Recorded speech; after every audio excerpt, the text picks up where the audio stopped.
She was the fifth nurse he'd hired in 6 months. The others quit. They said he was too damaged, too angry, too frozen, but she saw something they didn't. A man who wanted to die but was too stubborn to quit living. Before we get into their story, let me take you to the beginning. The rain came down in sheets that November night, turning the coastal road into a black mirror. Alexander Hunt gripped the steering wheel, his knuckles white, his vision blurred, not from the rain, but from the whiskey he'd had at the charity gala. "Alex, maybe we should pull over," Isabella said softly from the passenger seat, her hand resting on his arm. She was wearing that blue dress he loved, her dark hair still pinned up from the event. "I'm fine," he muttered, though his words slurred slightly at the edges. She was a marine biologist, brilliant, patient, the kind of person who could explain the migration patterns of whales with such passion that even he, a man who lived and breathed corporate acquisitions, found himself captivated. She'd been studying at the Plymouth Marine Laboratory for 3 years. They'd been married for 5. "Alex." The deer appeared from nowhere. He swerved, the car spun, hydroplaning across the wet tarmac. Isabella screamed his name, not in anger, but in terror. The vehicle hit the guardrail, metal shrieking against metal, and then they were airborne for a moment that lasted forever. The impact when they hit the rocks below was deafening. Then, silence. Alexander woke to the sound of rain drumming on the crumpled roof. Blood ran down his face from a gash on his temple. His shoulder felt like it had been torn from his body. "Bella?" His voice cracked. "Isabella?" She was slumped against the door, eyes closed, blood matting her hair. The passenger side had taken the worst of the impact, crushed inward like a tin can. "Bella, please, please, no, no, no, no." He tried to reach her, but his seatbelt held him trapped. His fingers barely grazed her hand. It was still warm. Emergency services arrived 19 minutes later. 19 minutes in which he screamed her name until his voice gave out. 19 minutes in which her pulse grew weaker, then stopped entirely. She died before they could cut her free. He lived. The toxicology report showed his blood alcohol level at 0.09, just over the legal limit. The inquest ruled it death by misadventure. No criminal charges were filed. The other driver, the deer, had left no forwarding address. But Alexander Hunt knew the truth. He'd killed his wife, and 4 years later, he was still trying to find a punishment severe enough for that crime. Present day, October. Elena Reyes stood outside the iron gates of Hunt Manor, her overnight bag clutched in one hand, her nursing credentials in the other. The October wind whipped her dark hair across her face as she stared up at the sprawling Georgian mansion perched on the clifftop. Grey stone, black windows, storm clouds gathering overhead. It looked exactly like the kind of place where a man went to forget he was human. She pressed the intercom button. "Yes?" The voice was male, clipped, impersonal. "Elena Reyes, I'm the private nurse from the Harrington Agency." A long pause. Then the gates swung open with a metallic groan that sounded like a warning. Elena was 29 years old and had been a registered nurse for 7 years. She'd worked in A&E at Royal Cornwall Hospital, done a stint with Médecins Sans Frontières in Syria, and spent the last 2 years doing private care for elderly patients in their homes. She was good at her job, excellent even. What she wasn't good at was staying in one place. Every time a patient got too attached, every time colleagues started asking about her personal life, every time someone tried to get close, she moved on. New position, new city, new beginning. It was safer that way. The housekeeper who answered the door was a thin woman in her 60s with suspicious eyes and a mouth that looked like it had forgotten how to smile. "Mrs. Whitmore," she introduced herself without offering a handshake. "I manage the household. You'll stay in the East Wing, 3rd floor. Mr. Hunt requires monitoring due to complications from a stroke he suffered 6 months ago. Left hemisphere. He has some mobility issues with his right side and experiences occasional aphasia and seizures." Elena nodded, making mental notes. "And his psychological state?" Mrs. Whitmore's expression hardened. "That's not my concern, or yours. You're here to monitor his physical health, nothing more." "Of course," Eleanor said carefully. She'd learned early in her career that you couldn't help someone who didn't want it. You could only show up, do your job, and hope they noticed you cared. The interior of the house was even more austere than the exterior. Hardwood floors, minimal furniture, walls bare except for the occasional seascape painting. No family photos, No personal touches. It felt more like a museum than a home, or a mausoleum. Mrs. Whitmore led her down a long corridor to what would be her room, spacious, impersonal, with a view of the churning Atlantic. "Mr. Hunt is in his study," the housekeeper said. "I'll show you there now. He doesn't like to be kept waiting." Eleanor followed her down another corridor, past a door that looked different from the others, heavier, with a deadbolt lock installed. Mrs. Whitmore walked past it without comment, but Elena noticed the way her pace quickened. The study was at the end of the hall, its door slightly ajar. Mrs. Whitmore knocked once. "Mr. Hunt, the nurse is here." "Send her in." The voice was low, controlled, and completely devoid of warmth. The housekeeper gestured for Elena to enter, then disappeared down the corridor like she couldn't leave fast enough. Elena stepped inside.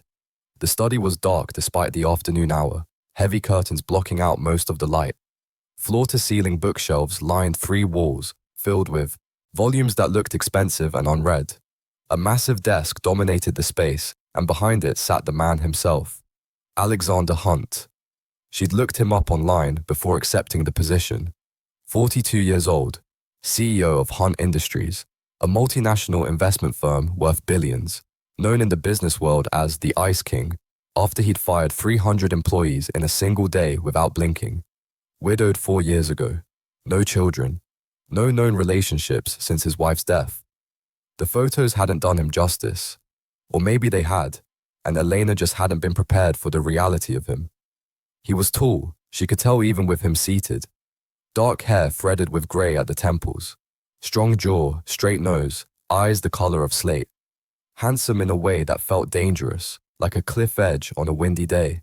A scar ran from his right temple down to his cheekbone. Another disappeared beneath the collar of his black shirt. His right hand rested on the desk, fingers occasionally twitching, the residual effects of the stroke, she assumed. He didn't stand when she entered. Didn't smile. Just studied her with those cold grey eyes like she was a piece of furniture being considered for purchase. "Ms. Reyes," he said finally. "Mr. Hunt, thank you for the opportunity. Let's establish the parameters immediately." He cut her off, his voice sharp as broken glass. "You're here because my doctors insist I need monitoring. I disagree, but my company's board has made it a condition of my continued leadership. You will check my vitals twice daily, ensure I take my medications, and be available in case of emergency. Beyond that, I require nothing from you." Elena kept her expression neutral. She'd dealt with difficult patients before. Angry, scared people who lashed out because they couldn't control what was happening to their bodies. But this felt different. This wasn't fear or anger. This was ice. "I understand," she said quietly. "Can you tell me about your symptoms?" The agency file was fairly minimal. His jaw tightened. "The stroke affected my speech occasionally. Some words don't come when I want them. My right side is weaker than it should be. I have seizures. Petit mal, not grand mal, according to the neurologist. They're controlled with medication." "And the psychological effects?" Elena asked gently. "Strokes can often cause depression, anxiety." "I said physical monitoring only." His voice dropped to something that wasn't quite a shout but felt like one. "I don't need a therapist. I don't need a friend. I don't need someone who thinks they can fix me with patience and kind words.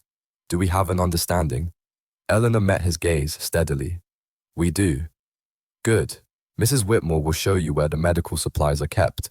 Dinner is at 7. I eat alone. You're welcome to take meals in your room or the kitchen." It was a dismissal. Elena turned to leave, then paused at the door. "Mr. Hunt?" "What?" "The agency said you specifically requested a nurse with trauma experience. Can I ask why?" Something flickered across his face, so quick she almost missed it. Pain. Raw and sharp. Then it was gone. "Get out," he said quietly. Eleanor left. That evening, Elena unpacked her belongings in her room, organizing her medical supplies and setting up her laptop. She'd brought photos this time, something she rarely did. Her sister Sophia's wedding portrait, her parents at their restaurant in Barcelona, a picture of herself and her flatmate from nursing school, both of them covered in mud at the finish line of the Tough Mudder race. She set them on the nightstand, then immediately turned the frames face down. Old habits. At 7 o'clock, she ventured down to the kitchen. Mrs. Whitmore was there, ladling soup into a bowl. "There's bread and cheese in the larder," the housekeeper said without looking up. "Help yourself." Thank you, Eleanor paused. Mrs. Whitmore, how long have you worked for Mr. Hunt? 15 years, since before he married.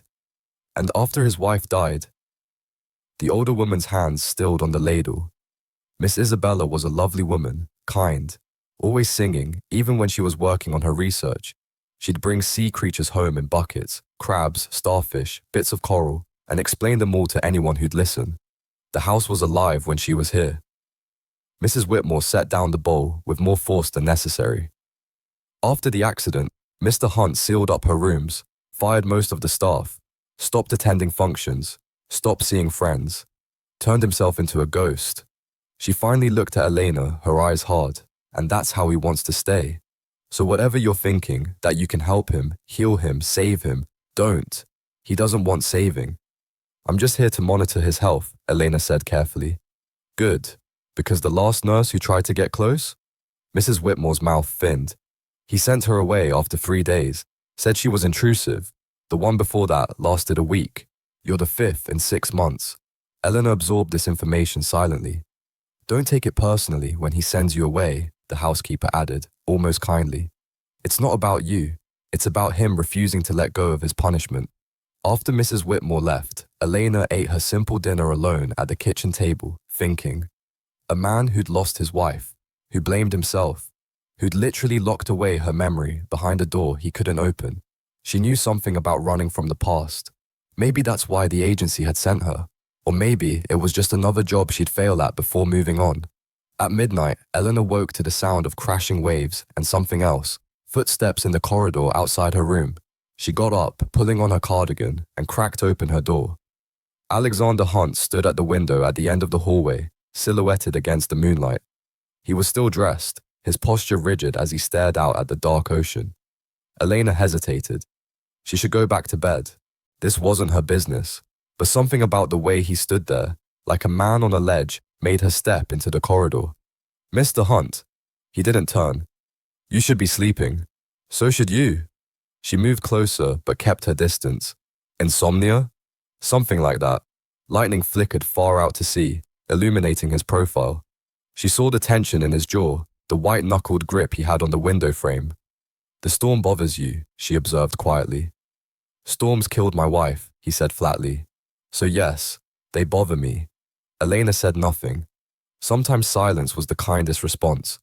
After a long moment, Alexander spoke again, his voice rough. She was scared of driving in the rain. Did you know that? She always asked me to drive when it stormed.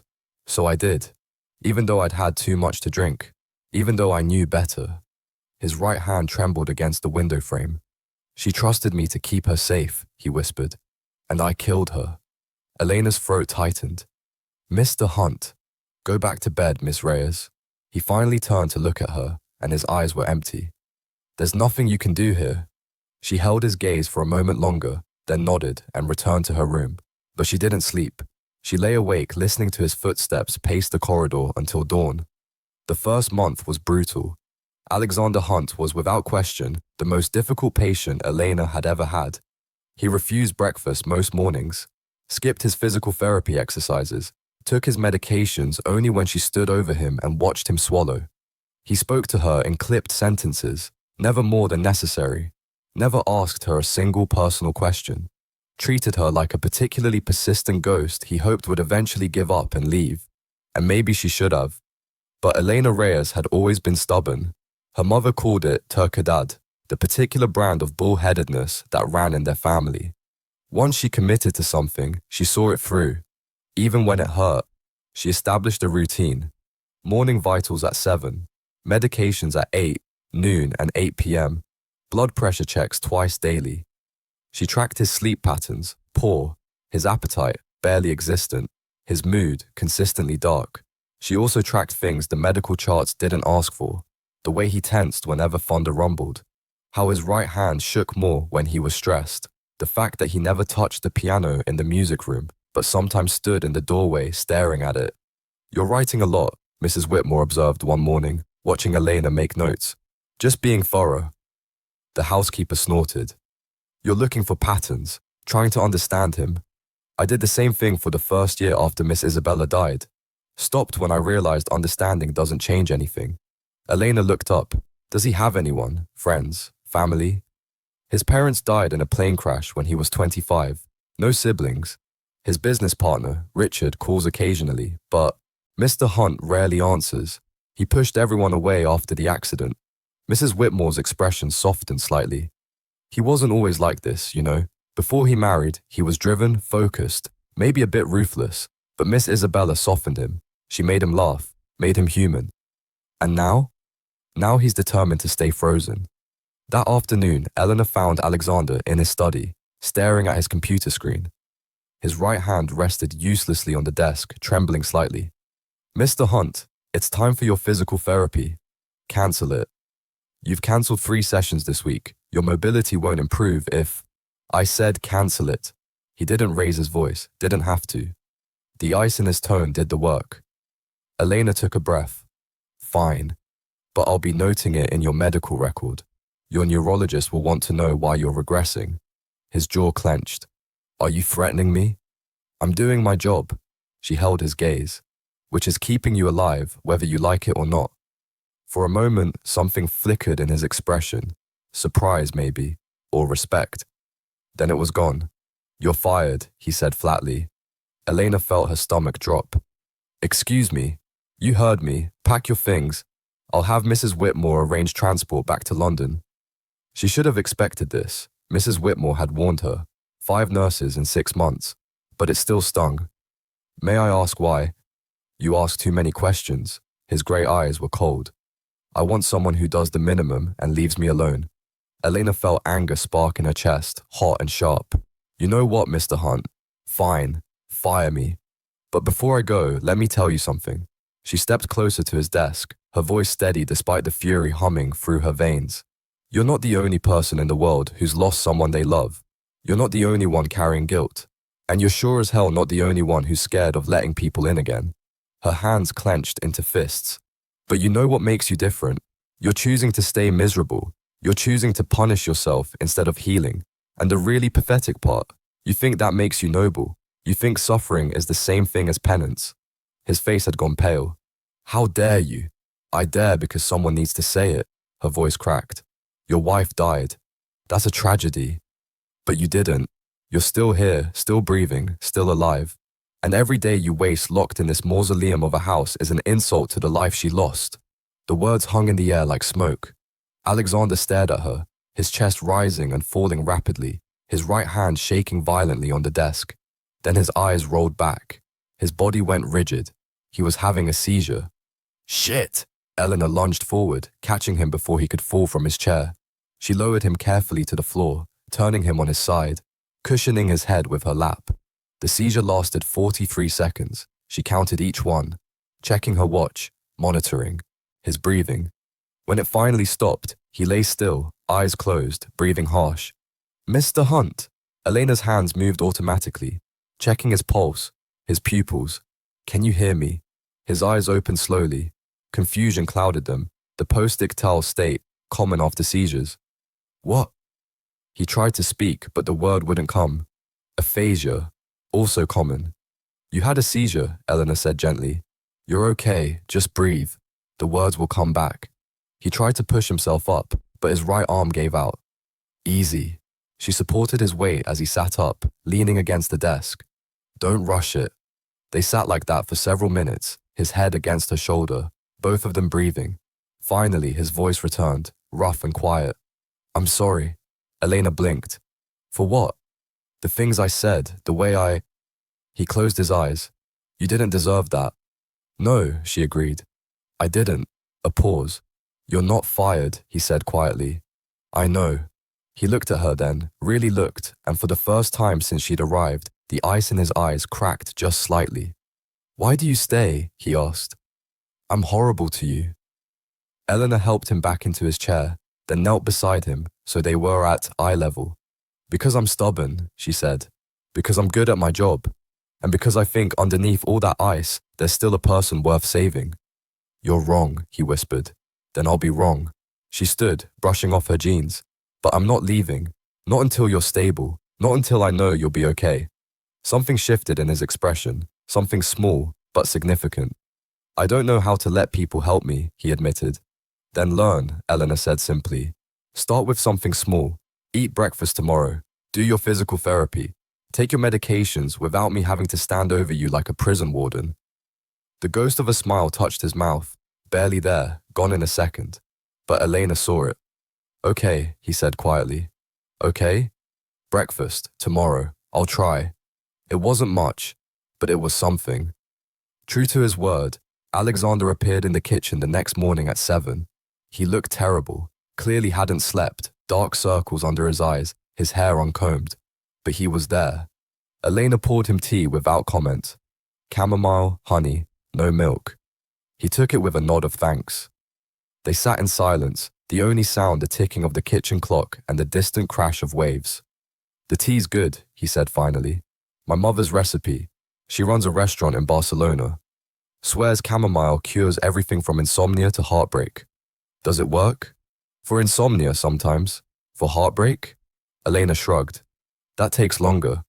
He studied her over the rim of his cup. You're Spanish. Half. Mother's from Barcelona, father's from London. I grew up between both. And you became a nurse. And I became a nurse. She didn't offer more. Didn't explain that she'd chosen nursing because her younger brother had died of leukemia when she was 16. That she'd spent 6 months watching him fade in a hospital bed, helpless to do anything except hold his hand. That she'd promised herself she'd never feel that helpless again. Alexander seemed to sense her reluctance to elaborate. He didn't push. It was the longest conversation they'd had. Over the next few weeks, something shifted. Not dramatically. Alexander was still cold, still distant, but the ice began to thaw in small, almost imperceptible ways. He started eating breakfast regularly, started doing his physical therapy, though he clearly hated every minute of it, gritting his teeth through each exercise while Elena guided his movements. You're getting stronger, she observed one afternoon during a session. His right arm, which had barely been able to lift a 1-pound weight when she'd arrived, could now manage 3 pounds. Doesn't feel like it, he muttered. Progress isn't linear. Some days will be better than others. He looked at her. Frustration evident. I used to run marathons, climb mountains. Now I struggle to lift a fucking dumbbell. You had a stroke 6 months ago. Your brain is literally rewiring itself. Give it time. I'm not a patient man.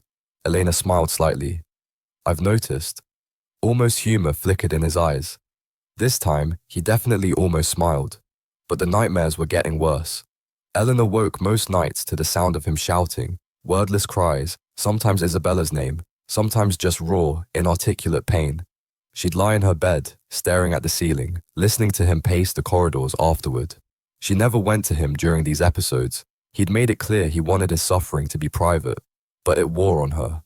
One particularly bad night, she heard something break, the crash of glass, followed by cursing and a voice rough with tears. Eleanor pulled on her cardigan and hurried down the corridor.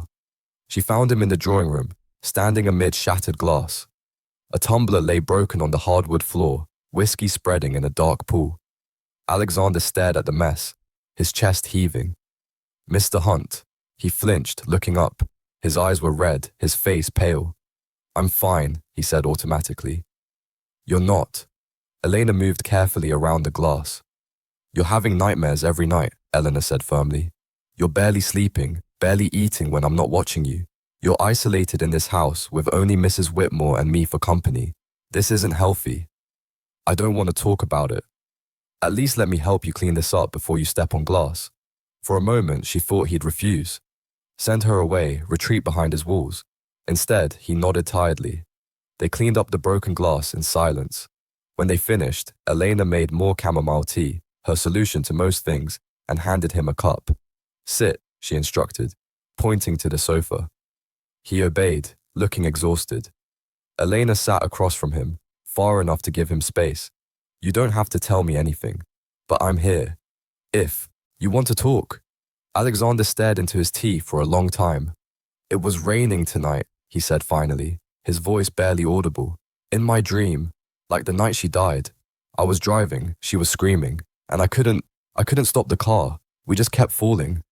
His hands shook, tea sloshing in the cup. Every time it rains, I'm back there, he whispered. Every time I close my eyes, I see her face, the way she looked at me before. His voice broke. She was terrified, and I couldn't save her. Eleanor felt tears prick her own eyes. It was an accident. I was drunk. You'd had 2 glasses of wine at a charity function. The inquest cleared you. The inquest was wrong. He stood abruptly, tea sloshing onto the floor. I killed her. I was driving. I was impaired. I made the choice to get behind that wheel. Her blood is on my hands. The words echoed in the quiet room. Eleanor stood slowly.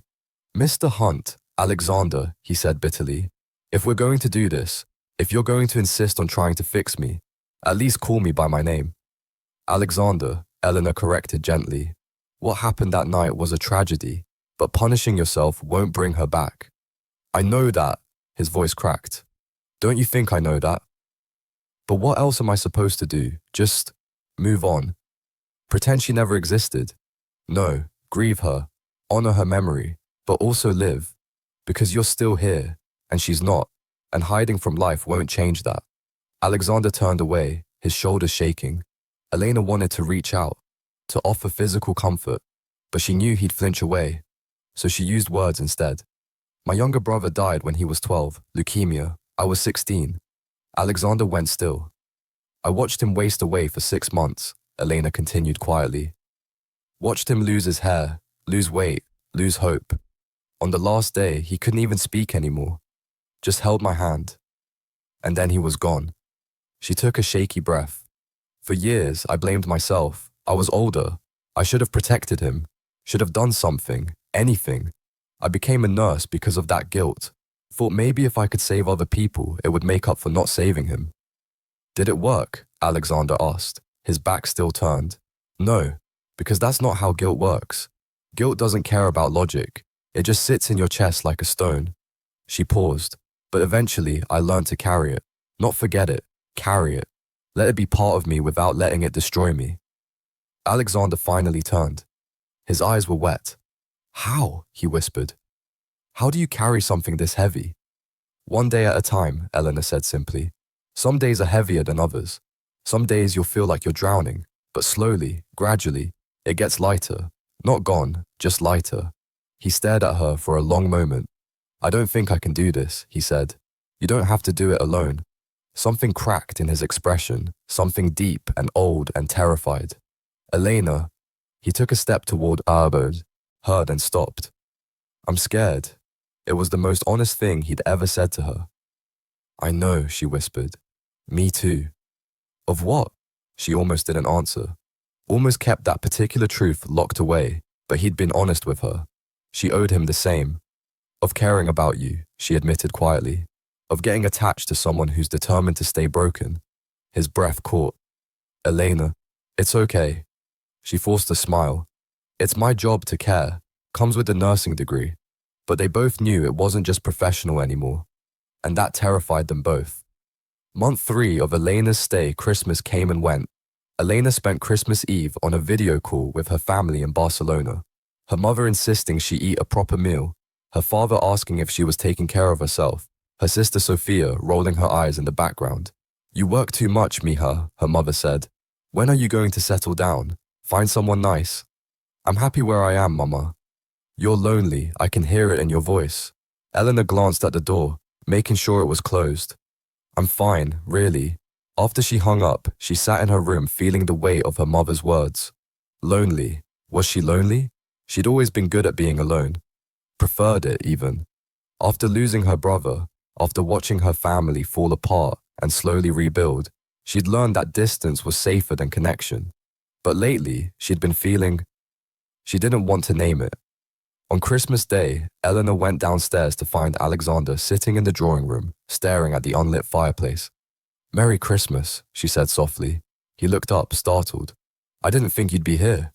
Where else would I be? With your family, friends, anyone but here. Eleanor sat in the armchair across from him. Mrs. Whitmore has the day off visiting her sister, and you shouldn't be alone. I'm always alone, Alexander said quietly. One more day won't make a difference. Well, you're not alone today. She'd brought a thermos of her mother's hot chocolate and 2 cups. She poured them both a serving, thick, rich, with a hint of cinnamon. Alexander took the cup hesitantly, then sipped. His eyebrows rose. This is disgustingly sweet, my mother's specialty. Amazing, he corrected. What's in it? Trade secret, If I told you, I'd have to kill you. The corner of his mouth twitched, an almost smile. They sat in comfortable silence, drinking chocolate, watching the weak winter sun filter through the windows. She loved Christmas, Alexander said suddenly. Isabella. She'd decorate the entire house, lights, garlands, a massive tree in the entrance hall. Used to drag me Christmas shopping in November, even though I hated crowds. Elena listened, not interrupting. The last Christmas before she died, she bought me a ridiculous jumper. Had a dolphin on it. She said it matched my personality. He smiled, genuinely smiled, at the memory. I wore it for exactly 5 minutes before declaring it unwearable. She laughed so hard she cried. She sounds wonderful, Eleanor said softly. She was. His smile faded. I didn't deserve her. Maybe she didn't care about deserving. Maybe she just loved you. Alexander looked at her, something shifting in his grey eyes. Elena, can I ask you something? Of course. Why are you really here? I've been horrible to you, pushed you away at every turn. Any sane person would have quit by now. Elena considered the question carefully. Honestly, I don't know anymore. At first it was just a job. Then it became stubborn pride, proving I could handle the difficult patient no one else could. She paused. But now, he prompted quietly. Now I stay because I want to see you heal, she admitted. Because I think you deserve to be happy again, even if you don't believe that yourself. Alexander's throat worked. Eleanor, I'm not good at this, at letting people in. I've noticed. But I'm trying. His voice dropped to barely a whisper. With you, I'm trying. Her heart clenched painfully. I know. They sat like that for a long time, the space between them charged with something unspoken. Finally, Alexander stood. I should let you enjoy your holiday. Alexander, he paused at the door. Thank you for telling me about her, about Isabella. He nodded once, then left. Elena sat alone in the drawing room, her heart beating too fast, her hands shaking slightly. She was in trouble. Deep, complicated, painful trouble.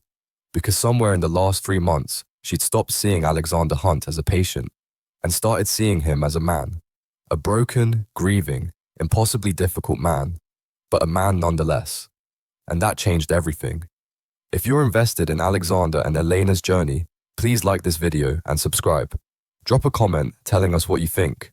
Month 4, the call came on a Tuesday afternoon. Elena was in the kitchen preparing Alexander's medications when her phone rang. Sophia. Her sister never called during the day unless something was wrong. Hola? Eleanor. Sophia's voice was tight.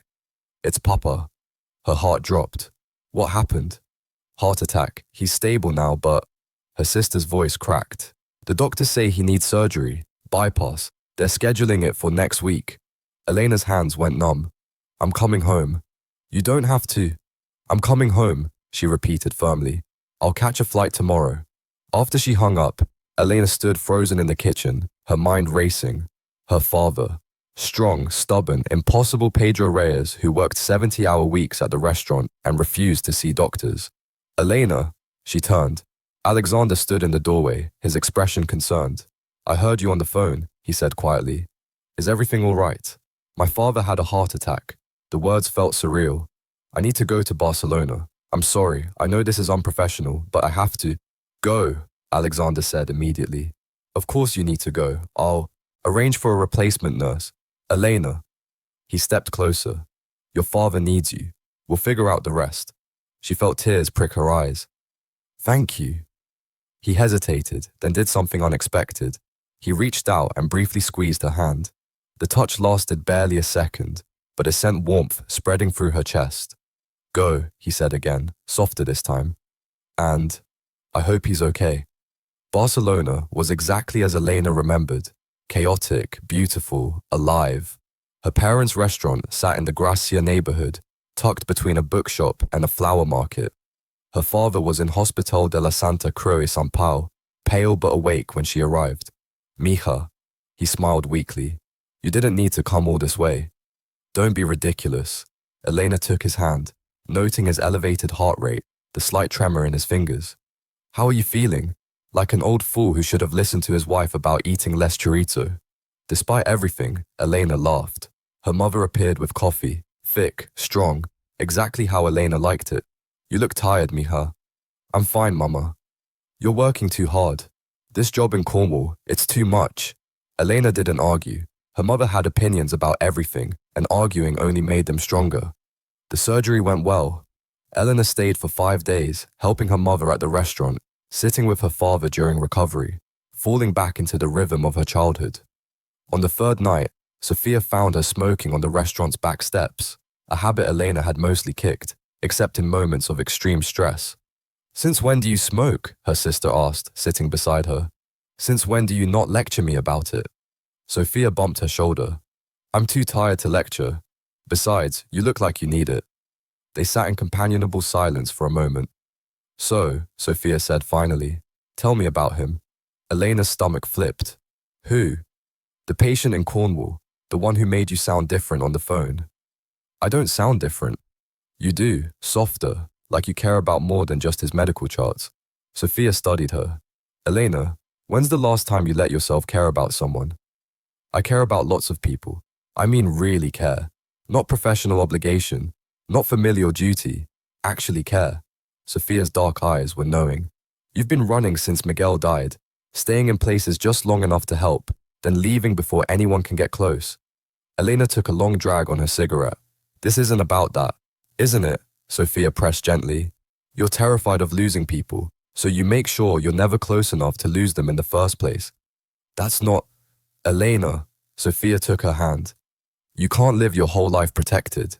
Sometimes you have to risk getting hurt." Eleanor stubbed out the cigarette. "What if I'm not strong enough? Then you'll break, and then you'll heal, and you'll be stronger for it."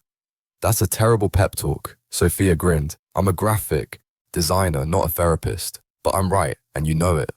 On the flight back to Cornwall, Elena thought about her sister's words. Risk getting hurt. She'd spent 13 years avoiding exactly that.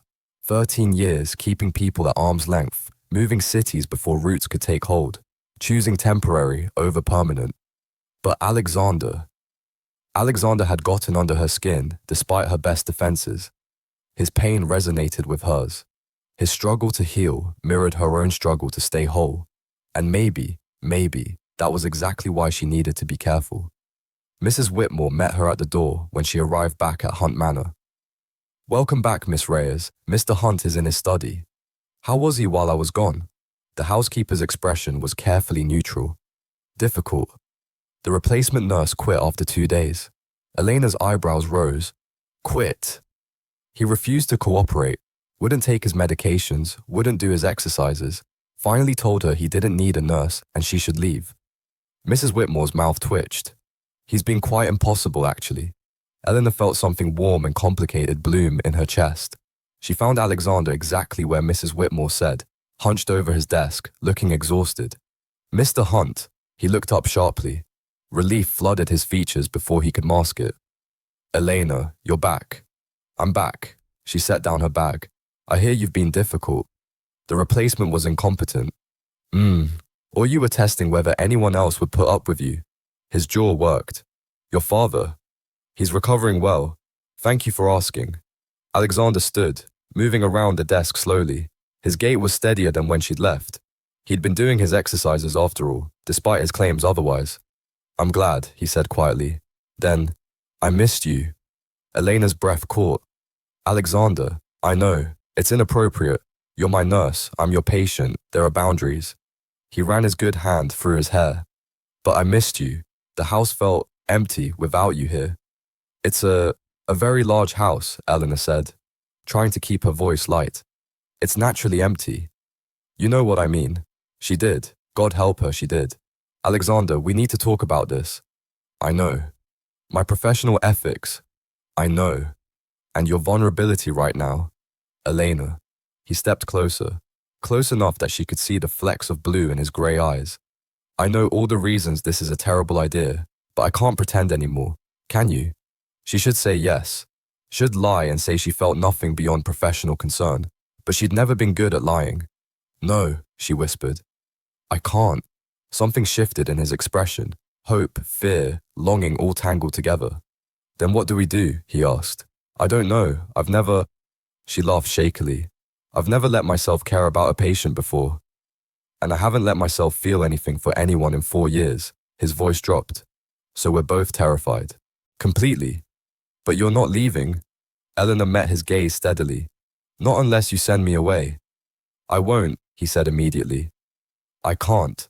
They stood like that, inches apart, the air between them electric. Then Alexander did something that took enormous courage. He lifted his hand, slowly, giving her time to move away, and gently touched her cheek. His fingers were warm, slightly shaky, but there, Elena's eyes closed. Alexander, is this okay? He whispered. Yes. His thumb brushed across her cheekbone, tentative and wondering. I haven't touched anyone like this since Isabella, he admitted. I thought I never would again. Elena opened her eyes. Do you feel guilty? Yes, he said honestly. But I also feel alive. For the first time in years, I feel something other than grief. That's not a betrayal, Eleanor said softly. That's healing. His hand dropped. How do I know the difference? You trust yourself. You trust the process. You trust that loving someone new doesn't erase who you loved before. Alexander took a shaky breath. I want to kiss you. Elena's heart hammered. That might be moving too fast. I know. He stepped back, giving them both space. I know. I just wanted you to know. I do now, Elena said, her voice unsteady. They stood in loaded silence for a moment. What happens next? Alexander asked. I don't know, Elena admitted. But maybe we figure it out together. Slowly. No rushing, no pressure, just honesty. Honesty, he repeated. I can do that. Then that's where we start. Month 5, spring arrived tentatively in Cornwall. Grey skies punctuated by occasional sunshine, daffodils pushing up through the cold earth. Alexander's recovery continued. His right side mobility improved significantly. The aphasia episodes became less frequent. He was sleeping better, though nightmares still plagued him. But the emotional healing was slower, more complicated. Eleanor noticed he avoided certain rooms in the house. The music room, where a piano sat untouched. The conservatory, where dead plants drooped in dusty pots.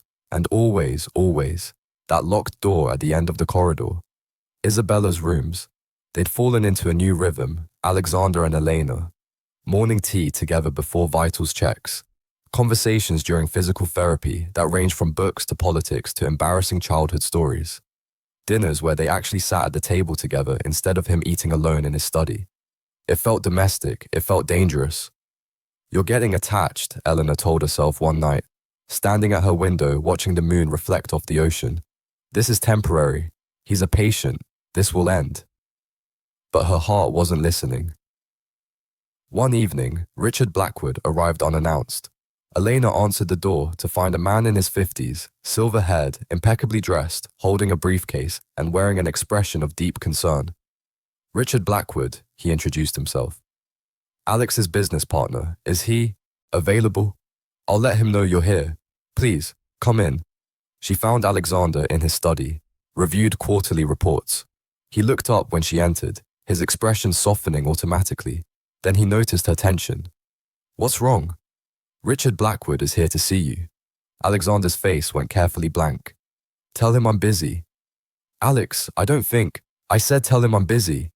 Elena crossed her arms. You can't avoid everyone forever. I can certainly try. He's your friend. He's my business partner, Alexander corrected coldly. Nothing more. Before Elena could argue, Richard appeared in the doorway, clearly having followed her. Alex, his voice was warm but firm. Avoiding my calls is one thing. Avoiding me in person is just rude. Alexander stood, his posture defensive. I'm fine, Richard. You didn't need to come all this way. You've missed 3 board meetings. You're not returning my emails. Your assistant says you're working from home indefinitely. Richard's eyes swept over Alexander, taking in his appearance, the scar, the slight tremor in his right hand, the weight he'd lost.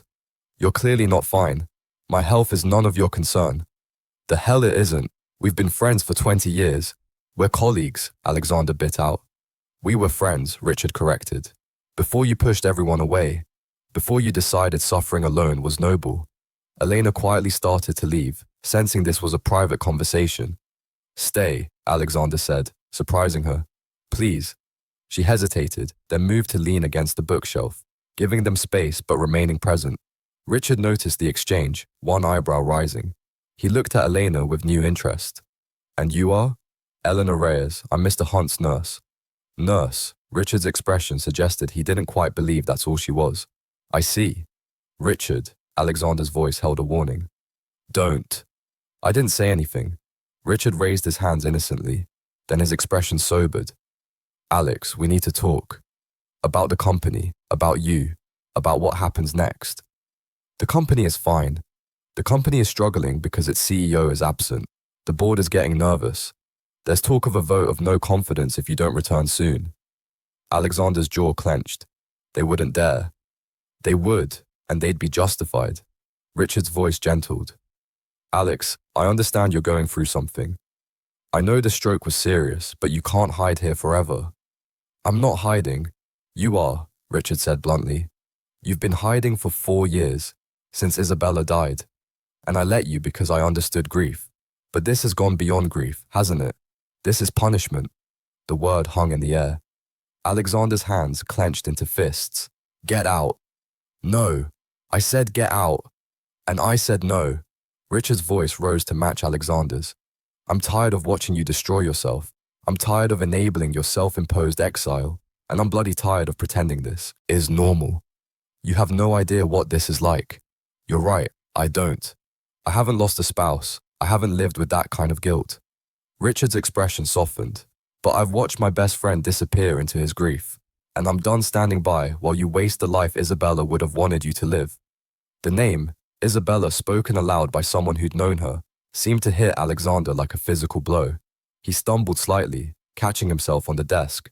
Elena moved instinctively toward him, but stopped when he held up a hand. "Don't," he said quietly.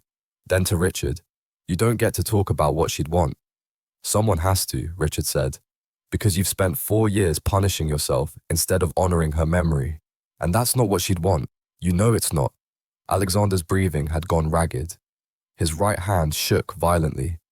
"Richard," Eleanor said quietly, "maybe this isn't the time." "No, it's exactly the time," Richard insisted, though his voice was kinder now. "Alex, you need help, professional help, therapy, maybe medication adjustments. And you need to let people in again. Not just your nurse," he nodded at Elena, "but your friends, your colleagues, the people who care about you. I don't need—" "Yes, you do," Eleanor said softly. Both men turned to look at her. She took a breath, knowing this could end her position here, but needing to say it anyway. "Alexander, Richard's right. I can help with your physical recovery, but the trauma, the grief, the guilt, that requires professional support. I've been suggesting therapy for months, but you've refused every time. Because I don't need someone picking apart my psyche. You need someone to help you carry what you can't carry alone," Elena said. "There's no shame in that." Alexander looked between them, trapped and furious and terrified. "You want me to talk about it," he said. "Relive it. Analyze it." "I want you to heal from it," Richard said simply. A long loaded silence, then quietly, "I don't know if I can." "Then start small," Eleanor suggested. "1 session. If it doesn't help, you don't have to go back." Alexander laughed bitterly. "You make it sound so simple." "It's not simple," Richard said. "It's terrifying and painful and hard, but so is what you're doing now. At least therapy might lead somewhere other than this endless loop of suffering." Another silence. Alexander sank into his chair, looking suddenly exhausted. "Fine," he said finally. 1 session, but I'm not making any promises beyond that." Richard's expression flooded with relief. "That's all I'm asking." After Richard left, with promises to send recommendations for trauma therapists and to keep the board at bay for a few more months, Alexander sat alone in his study for a long time. Elena found him there an hour later, staring at nothing. "Are you all right?" she asked softly. "No." He looked up at her, his eyes raw. "But I'm trying to be." Elena moved to sit, across from him. "That's all anyone can ask." "Richard was right," Alexander said quietly. "About all of it. I've been hiding, punishing myself, using grief as an excuse to avoid living. Acknowledging it is the first step." He laughed darkly. "Is that from a self-help book? From personal experience?" Elena leaned forward. "After my brother died, I did the same thing. Different methods, same result. I threw myself into work, kept everyone at arm's length, convinced myself I was fine when I was barely holding it together. What changed? My mother staged an intervention, literally got my whole family together and confronted me about the fact that I was grieving alone when I had people who wanted to help. Elena smiled sadly. I was furious with her. Didn't speak to her for 3 months, but eventually I realized she was right. Grief shared is grief halved. And if I don't want to share it, Alexander asked, then you carry it alone until the weight crushes you. She held his gaze. But I think you're tired of carrying it alone. Otherwise you wouldn't have let Richard in today, wouldn't have agreed to therapy. He was quiet for a long moment. Elena, he said finally, I need to show you something. Her heart skipped. What? He stood, offering his hand. Come with me. Elena took his hand. His grip was warm, solid, real, and followed him down the corridor, to the locked door.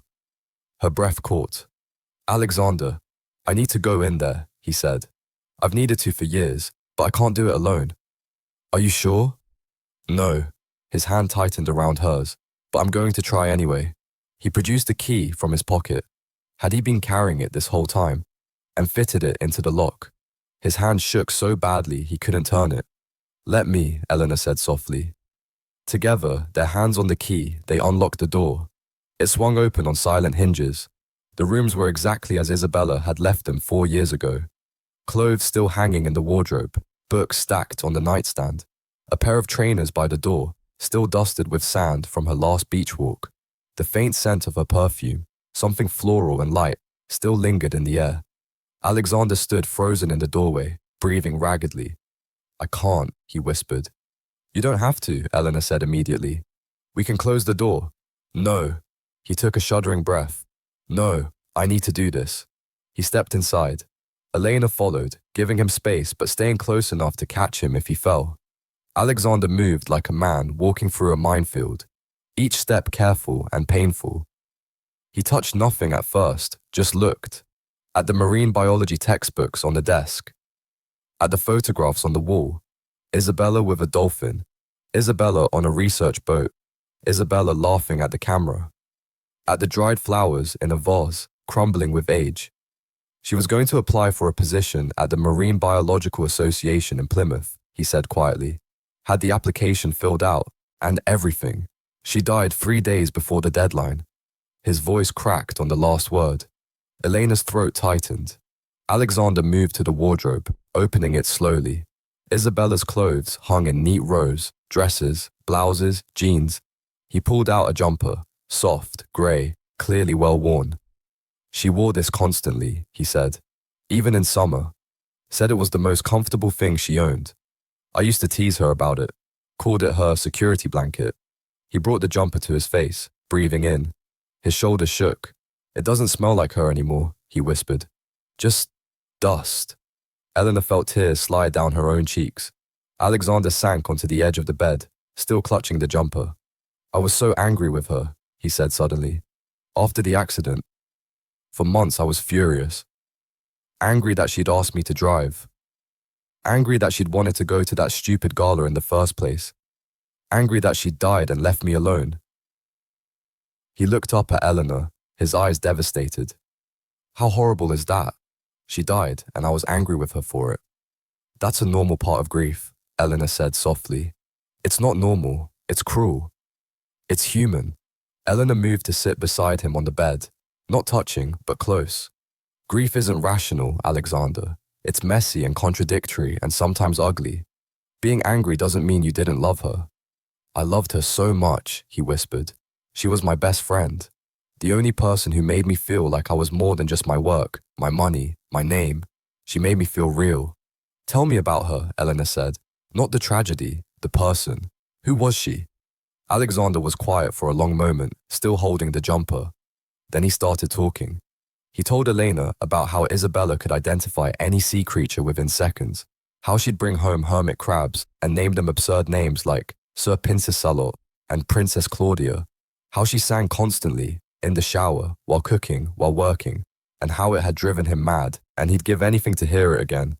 He told her about their first date, a disaster involving food poisoning from a seafood restaurant, both of them ending up in A&E, laughing about their terrible luck. He told her about their wedding, small, intimate, on a beach at sunset. And he told her about the last conversation they'd had before the accident. She wanted to have a baby, Alexander said quietly. We'd been trying for a year with no luck. She was discouraged. I told her we should take a break, stop stressing about it, just enjoy being together. He laughed bitterly. She said I was right, that we had all the time in the world.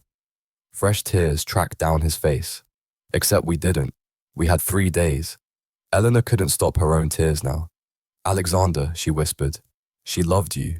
Whatever happened that night, whatever mistakes were made, she loved you. That doesn't change. How do you know? Because of this room. Eleanor gestured around them. Because you locked it away not to forget her, but because you couldn't bear to lose any more of her than you already had. Because you've spent 4 years punishing yourself for her death, which means you valued her life more than your own happiness. That's love, Alexander. Complicated, painful, devastating love.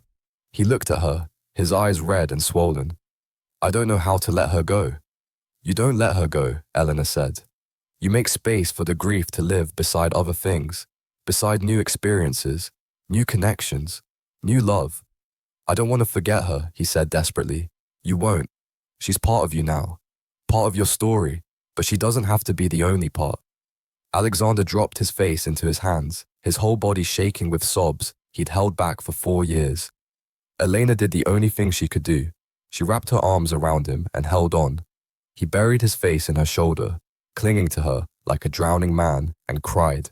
For Isabella, for the life they'd lost, for the man he'd been before and the man he'd become after.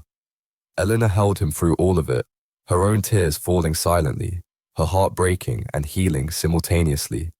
Outside, rain began to fall, but this time, Alexander didn't flinch at the sound of thunder. He just held on to Elena and let himself grieve. They sat like that for a long time. Eventually, the sobs subsided. Alexander pulled back, wiping his face roughly. I'm sorry, he said hoarsely. Don't be. He gestured helplessly. I broke down completely. I shouldn't have. Alexander. Elena took his face in her hands, making him look at her. You needed to break. You've been holding yourself together with nothing but guilt and willpower for 4 years. Breaking is how you start to heal. He stared at her, something shifting in his expression. How are you so wise? He whispered. I'm not wise. I'm just someone who's been broken before. She smiled sadly. Takes one to know one. His hands came up to cover hers where they rested on his face. Elena, he said quietly, I don't know what I did to deserve you walking into my life, but I'm grateful. Her heart stuttered. Alexander, I know. It's too much, too fast. I know all the reasons this is complicated. His grey eyes held hers. But I need you to know that you've given me something I thought I'd lost forever. What's that? Hope, he whispered. Elena's breath caught. Before she could respond, Alexander leaned forward and pressed his forehead to hers. Not a kiss, just closeness, just connection. They stayed like that, breathing together until the rain outside slowed to a drizzle. What do we do now? Alexander asked finally. Elena pulled back slightly. Now you call that therapist Richard recommended. You start doing the real work of healing, and she hesitated. We figure out what this is between us, slowly, carefully. And if it's real, he asked, if this isn't just me transferring my need for connection onto the one person who's been patient enough to stay, then we deal with that when we know for sure. Elena stood, offering him her hand. But first things first, baby steps. Alexander took her hand and let her pull him to his feet. Together, they walked out of Isabella's room. This time, they left the door open. If you're still with us, please like, subscribe, and comment. The story is about to get even more complicated. Month 6. Dr. Sarah Chen was a trauma specialist based in Plymouth, came highly recommended, and did not suffer fools. Alexander hated her immediately. She's condescending, he told Elena after his first session. She's direct, Elena corrected. There's a difference. She asked me how I felt about things, how I felt, as if feelings are quantifiable. They're not quantifiable. That's why she's asking. Alexander glared at her. Whose side are you on? Yours, Eleanor said simply, which is why I'm telling you to go back next week. He did, though he complained the entire drive. By the 3rd session, he'd stopped complaining. By the fifth, he'd started actually engaging with the process. Dr. Chen says I have survivor's guilt compounded by complicated grief and untreated PTSD, he reported one evening over dinner. Apparently, I'm a textbook case. How does that make you feel? Elena asked, then grinned at his expression. Sorry, couldn't resist. You're terrible. I know. But there was warmth in his voice now. Humor. Things that had been absent when she'd first arrived 6 months ago. He was healing. Slowly, painfully, with setbacks and bad days, but healing nonetheless. The complication came in the form of James Blackwood, Richard's son. James was 35, handsome in a polished way, recently divorced, and had apparently decided that Elena was exactly what he needed to get over his ex-wife. He showed up at Hunt Manor one Saturday in April, ostensibly to drop off documents for Alexander, but really to flirt with Elena in the kitchen. So you're the miracle worker who's got Alex actually leaving his cave, James said, leaning against the counter with a charming smile. I'm impressed. I'm his nurse, Elena said carefully. Not a miracle worker. My father says you've been here 6 months. That's longer than anyone else has lasted. There must be something special about you. Elena focused on chopping vegetables for dinner. Just stubbornness, I think. Well, I appreciate stubborn women. His smile widened. How about dinner sometime? There's an excellent restaurant in St. Ives. She's not interested. Both of them turned. Alexander stood in the doorway, his expression dark. James's eyebrows rose. Alex, I didn't hear you come in. I heard what you were doing, Alexander said coldly. Elena is busy and not interested. I can speak for myself, Elena said, feeling her face flush. Then speak, Alexander challenged. She looked between the two men, acutely aware of the tension suddenly crackling in the air. James, she said, carefully. I appreciate the offer, but I'm not dating right now. Nothing personal. James's smile dimmed slightly. Fair enough. But if you change your mind... She won't, Alexander said. Alex, for God's sake. James looked between them, understanding dawning. Oh, I see. You two are... None of your business, Alexander said flatly. James held up his hands. Right, none of my business. I'll just deliver these documents and go. After he left, Elena turned to Alexander, arms crossed. That was unnecessary. He was hitting on you. So, I'm an adult, I can handle unwanted attention. I know you can, Alexander said, but I didn't like it. You don't get to not like it, Elena said, her voice rising.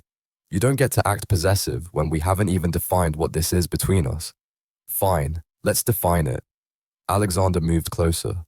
You're not my nurse anymore, Eleanor. We both know that. You're more than that.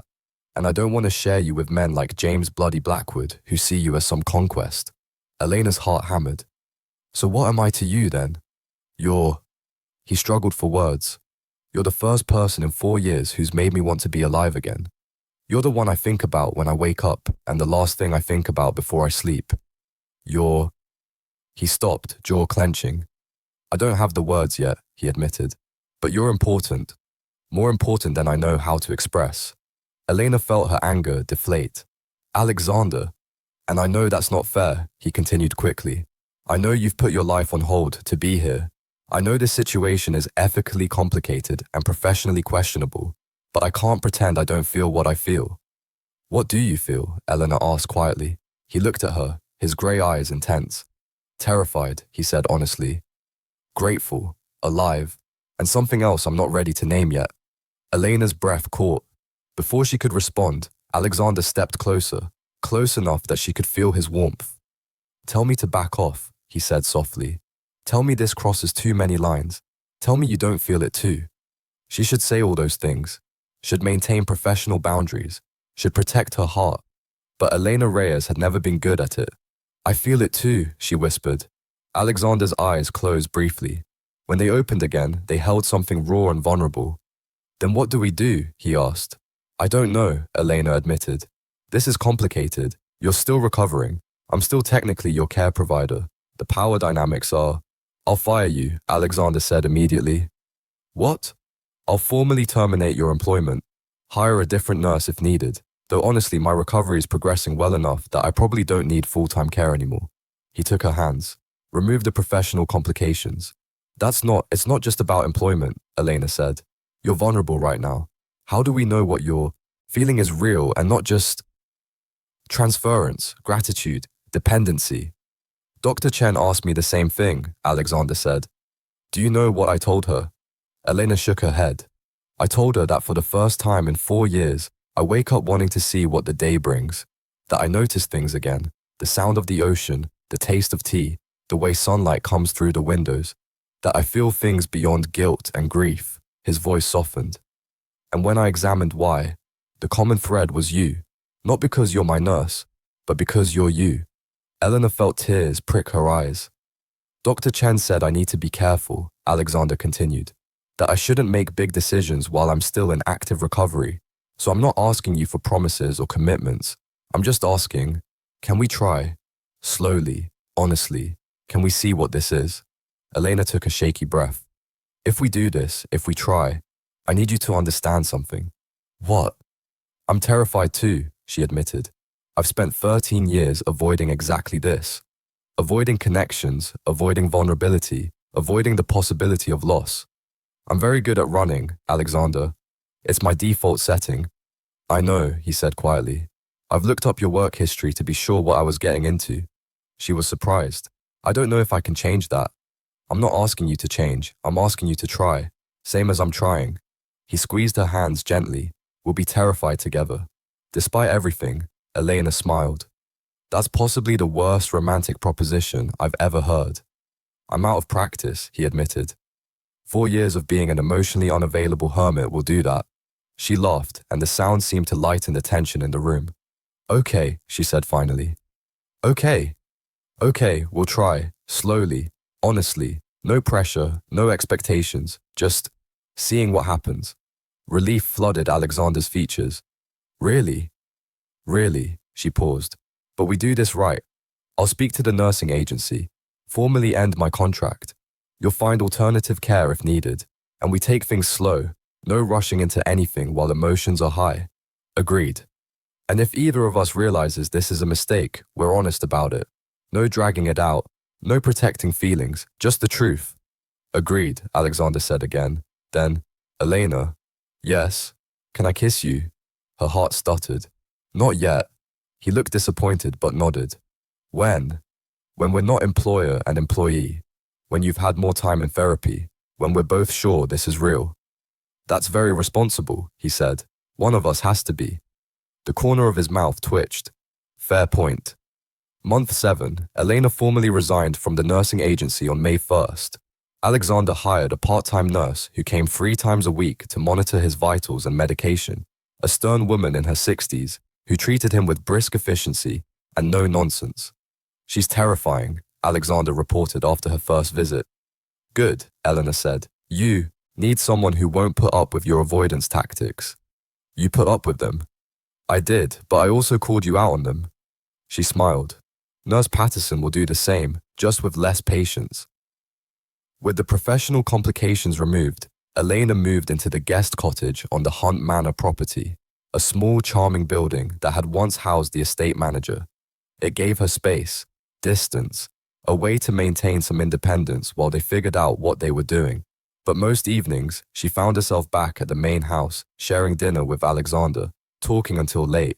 They talked about everything: his childhood in London, boarding school, the pressure of taking over his father's business at 25 after the plane crash, her childhood split between Barcelona and London, the joy of having 2 cultures, the pain of watching her brother die, his marriage to Isabella, the good parts, the hard parts, the ordinary parts that made up a life together, her failed relationships, brief, surface-level things she'd ended before they could become real. I've never lived with anyone, she admitted one night. Never even got close. The longest relationship I had was 8 months, and I spent the last 3 of those planning my exit strategy. Why? Eleanor shrugged. Easier to leave than be left, I suppose. After Miguel died, after watching what it did to my family, I decided loving people was too painful. And now, Alexander asked softly, now I'm here, trying to unlearn 13 years of self-protection. She looked at him. It's terrifying. Welcome to the club, he said. We meet weekly and mostly just panic together. She laughed despite herself. These moments, the laughter, the ease, the comfortable silences, felt more intimate than any physical touch. In mid-May, Alexander's company demanded his presence at a board meeting. He'd been avoiding London for 6 months, conducting business remotely, but the board had finally put their foot down. "Come with me," he said to Elena. "To London?" "Yes, I know it's asking a lot, but He hesitated. "I don't want to go alone, and I'd like you to see that part of my life." Elena considered. "For how long?" 3 days, 4 at most. I'll book you your own hotel room, separate floor if you want. No pressure." "Okay," she said. "I'll come." London was exactly as Elena remembered. Crowded, expensive, thrilling and exhausting in equal measure. Alexander's company headquarters occupied a sleek glass building in Canary Wharf. Hun Industries, the sign proclaimed in elegant letters. Eleanor waited in a nearby cafe while Alexander attended his board meeting. She'd brought a book but couldn't concentrate, too aware that this was a test. Would he revert to the Ice King in his natural habitat? Would the progress he'd made crumble under the weight of his old life? When he emerged 3 hours later, he looked exhausted but intact. "How did it go?" she asked. "They're not entirely convinced I'm fit to lead," he admitted. "But Richard went to bat for me, bought me another 6 months to prove myself." "And can you prove yourself?" Alexander looked at her seriously. "A year ago, I would have said no. Now, yes, I think I can." That evening, they had dinner at a small Italian restaurant in Soho. Nothing fancy, just good food and quiet conversation. "This is where Isabella and I had our first date," Alexander said as they sat down. "Well, the second attempt. The first ended in food poisoning, remember?" Eleanor's chest tightened. "Are you okay being here?"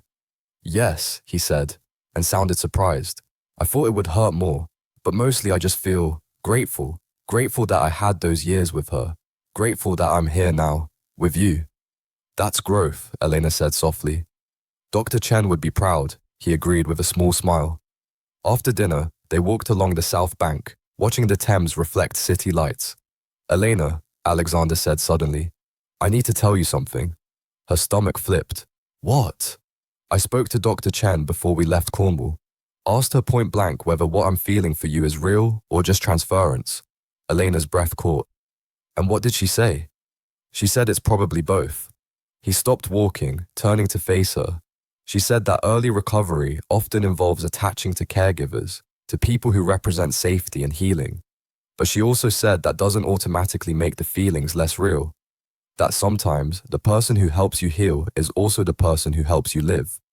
"That's complicated," Eleanor managed. "Very," Alexander agreed. She also said I need to be sure I'm choosing you, not just choosing not to be alone. "Are you sure?" Eleanor asked quietly. He was quiet for a long moment, looking out at the river. "I spent 4 years alone," he said finally. "By choice. I could have dated. God knows enough people tried to set me up. I could have sought out companionship, distraction, anything to fill the void. But I didn't, because I wasn't ready, because nothing felt right." He turned back to her. "You feel right," he said simply. "Maybe that's because you helped me heal. Maybe that's part of it. But it's not all of it. You challenge me, irritate me, make me laugh, make me think. You're not afraid to call me out when I'm being an ass. You see me, not the CEO, not the widower, not the patient, just me." Elena's throat tightened. "Alexander, I'm not saying I have this all figured out," he continued.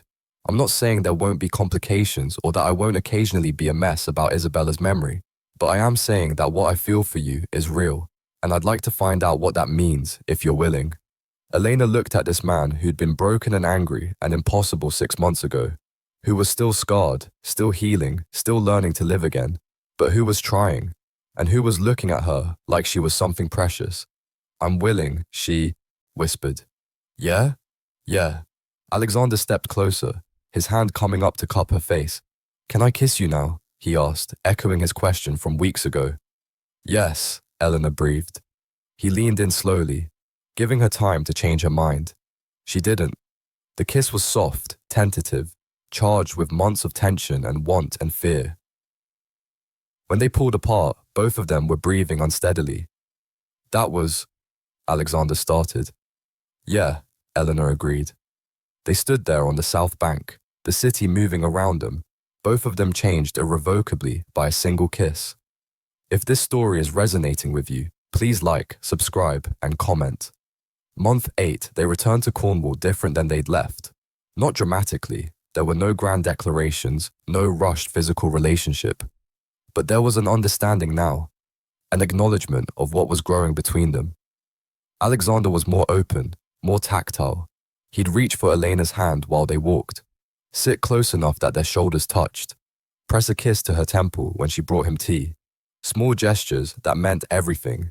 Elena was trying to lean into it instead of away, fighting her instinct to run, letting herself feel. It was terrifying and exhilarating in equal measure. "You're happy," her sister observed during a video call. "Actually happy. When's the last time that happened?" "I don't know," Eleanor admitted. "Years. So this man, this patient who's not your patient anymore, he's good to you?" "He is. And you're being smart about this, not rushing, not ignoring red flags. We're going as slowly as two traumatized people can manage," Elena said wryly. Sophia laughed. "That's the most honest thing you've ever said about a relationship." The first crack appeared in mid-June.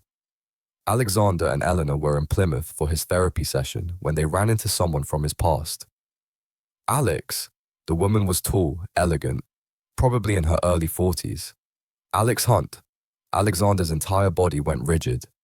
"Charlotte," he said, his voice carefully neutral. "I didn't know you were back in Plymouth."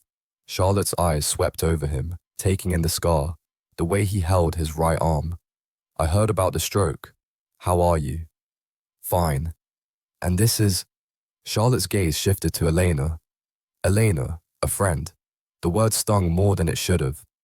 "Lovely to meet you." Charlotte's smile didn't reach her eyes. "Alex and I are old friends. I was actually close with his wife, Isabella. We worked together at the Marine Lab." Eleanor felt something cold settle in her stomach. "Charlotte was Isabella's research partner," Alexander said quietly. "I still can't believe she's gone," Charlotte said, her voice thick with emotion. "It's been 4 years, but sometimes I expect her to walk through the lab door, talking excitedly about whatever sea creature she discovered." Alexander's jaw clenched. "She'd be happy you're doing better," Charlotte continued. "She worried about you, you know, even before the accident. Said you worked too hard, didn't take care of yourself." "Charlotte," Alexander's voice held a warning. "I should let you go, but Alex," Charlotte touched his arm. "If you ever want to talk about her, I have boxes of her research notes, some personal effects from the lab. I've been meaning to send them to you." "I don't need—" "Just think about it," Charlotte smiled sadly. "It was good seeing you, even under these circumstances." After she left, Alexander stood frozen, his breathing shallow. "Alexander?" Eleanor touched his arm gently. "I need to go," he said abruptly. "Okay, back to the car." "No, I mean, I need some space. I'll meet you back there." He walked away before Elena could respond. She stood in the middle of the street, feeling off balance and worried. Alexander returned to the car 20 minutes later, his expression shuttered.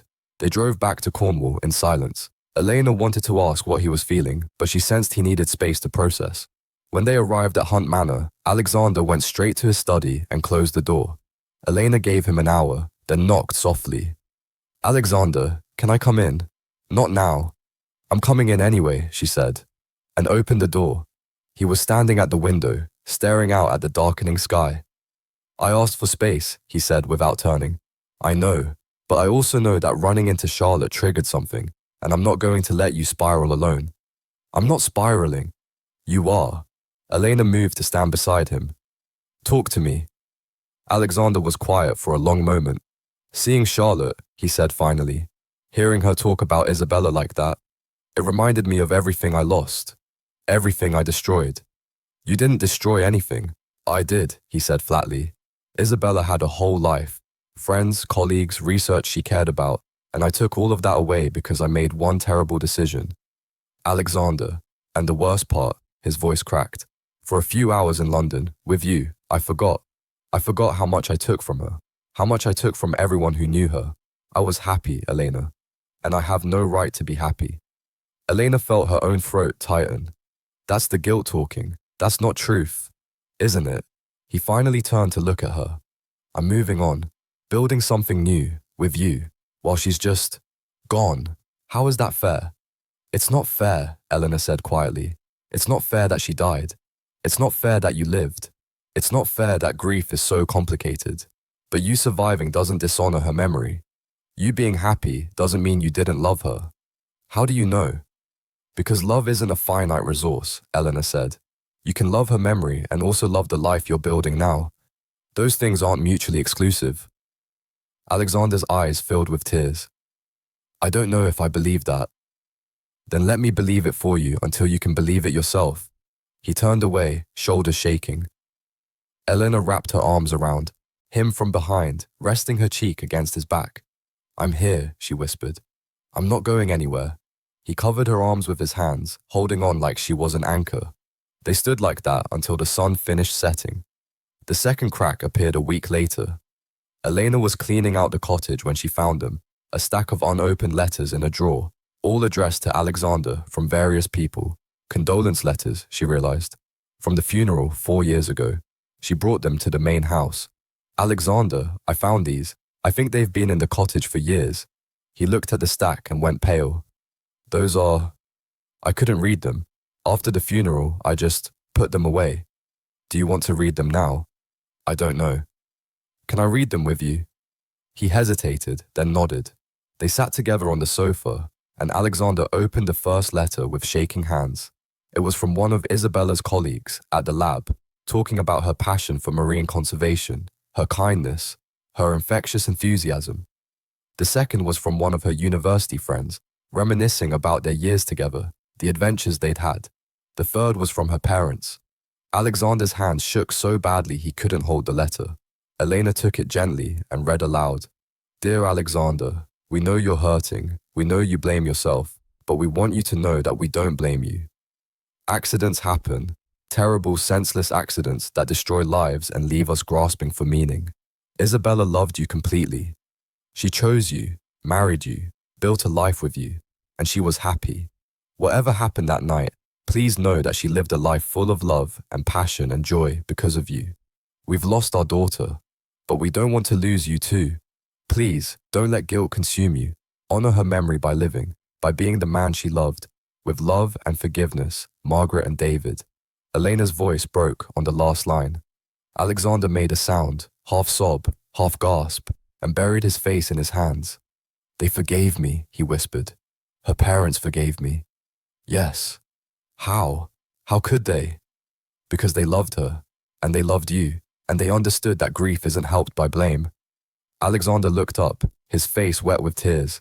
I should visit them. I haven't seen them since the funeral. I couldn't face them. Maybe it's time, Eleanor said gently.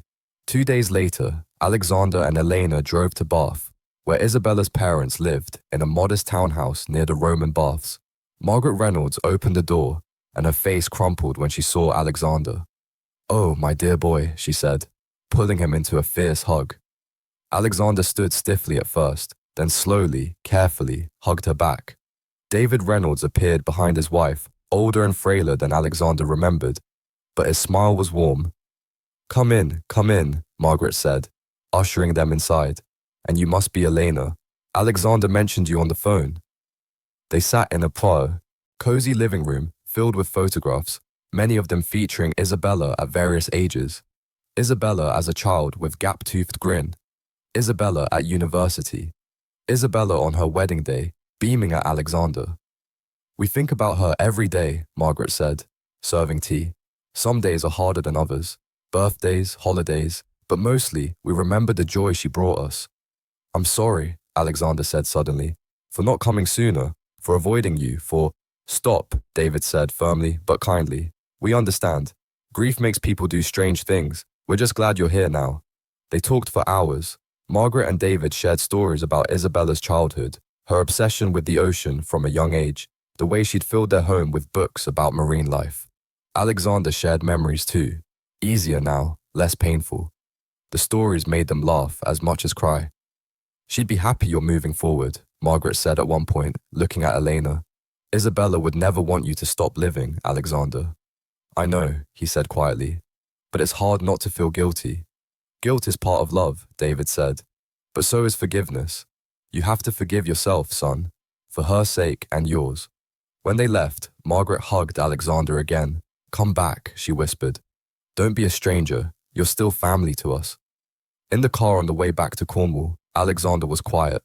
Finally, he said, "Thank you for coming with me. I couldn't have done that alone." "Yes, you could have," Elena said, "but I'm glad I was there." He reached for her hand, lacing their fingers together. "Elena," he said softly, "I think I'm falling in love with you." Her heart stopped, then raced. "You think?" she managed. "No," he corrected himself. "I know. I'm falling in love with you. Maybe I have been for months, but I'm sure now." Elena's chest felt too full, too tight. "Alexander, You don't have to say it back," he said quickly. "I just needed you to know. No pressure, no expectations, just truth." She looked at their joined hands, at this man who'd been so broken and was now so brave. "I'm falling too," she whispered, "but I'm terrified." "Me too." "What if we mess this up?" "Then we mess it up," he said simply. "But at least we'll have tried." Eleanor took a shaky breath. "Okay." "Okay?" "Okay, let's fall." Together, terrified and hopeful and completely unprepared. Alexander smiled, a real smile, bright and genuine. "That's the most romantic thing anyone's ever said to me," he teased. "I'm out of practice," Eleanor said, echoing his words from months ago. He laughed, and the sound filled the car with warmth. If you're still watching, please like, subscribe, and share your thoughts in the comments. Have you ever loved someone while still being terrified of loss? Summer came to Cornwall in a blaze of warmth and colour. The gardens at Hunt Manor, long neglected, began to show signs of life as Eleanor spent her free time coaxing them back to health. "You're good at this," Alexander observed one afternoon, watching her work. "My mother's influence. She had a small garden in Barcelona. Used to say that growing things was therapeutic." "Is it?" "Very." Eleanor sat back on her heels, wiping dirt from her hands. "There's something grounding about putting your hands in soil, nurturing life. Makes you feel connected to something bigger than yourself." Alexander knelt beside her, carefully. His mobility had improved dramatically, though he still had some weakness on his right side. "Teach me," he said. So she did. They spent warm July afternoons in the garden, Alexander learning the difference between weeds and flowers, Elena teaching him about pruning and feeding and patience. "Plants don't grow on your timeline," she explained. "They grow on theirs. You just have to show up, do the work, and trust the process." "That sounds like therapy," Alexander said wryly. "Everything sounds like therapy when you're in therapy," Eleanor teased. Life felt almost normal, almost peaceful, which is when everything fell apart. It started with a phone call. Elena's mother, her voice tight with a forced calm that immediately set off alarm bells. "Mija, I need you to stay calm." Elena's blood went cold. "What happened?" "It's Sophia. She was in a car accident." The world tilted. "Is she?" "She's alive," her mother said quickly. "But she's in surgery. The car was hit by a lorry at an intersection. She has internal bleeding, broken bones. It's serious, Elena." Elena couldn't breathe, couldn't think. All she could see was Miguel, 12 years old, wasting away in a hospital bed. All she could feel was the crushing helplessness of watching someone she loved suffer and being unable to help. "I'm coming," she managed. "I'm catching the next flight." After she hung up, she stood frozen in her cottage, her body shaking. A knock at the door. Alexander, his face concerned. "I saw you on the phone. What's wrong?" "My sister, car accident. She's in surgery." Elena's voice sounded strange to her own ears, hollow, detached. Alexander's expression shifted to immediate action. "I'll drive you to the airport. When's the next flight?" I haven't looked. Sit, I'll handle it." He gently pushed her into a chair, then pulled out his phone, efficiently booking a flight leaving in 3 hours from Newquay to Barcelona. Elena watched him work, grateful and terrified and numb. "Elena." He knelt in front of her, taking her hands. "She's going to be okay." "You don't know that," Eleanor whispered. "Miguel wasn't okay. He died, Alexander, and I couldn't stop it. I couldn't save him." "This isn't Miguel," Alexander said firmly. "This is Sophia, and she's in surgery, which means doctors are fighting for her. She has a chance." Elena felt tears start to fall. "I can't lose her. I can't lose another sibling." "You won't," Alexander said, even though he couldn't promise that. "But you need to get to Barcelona. I'll drive you." "You don't have to." "I'm driving you," he repeated. Not negotiable. The flight was a blur. Elena sat in the window seat, staring at nothing, her mind racing through worst-case scenarios.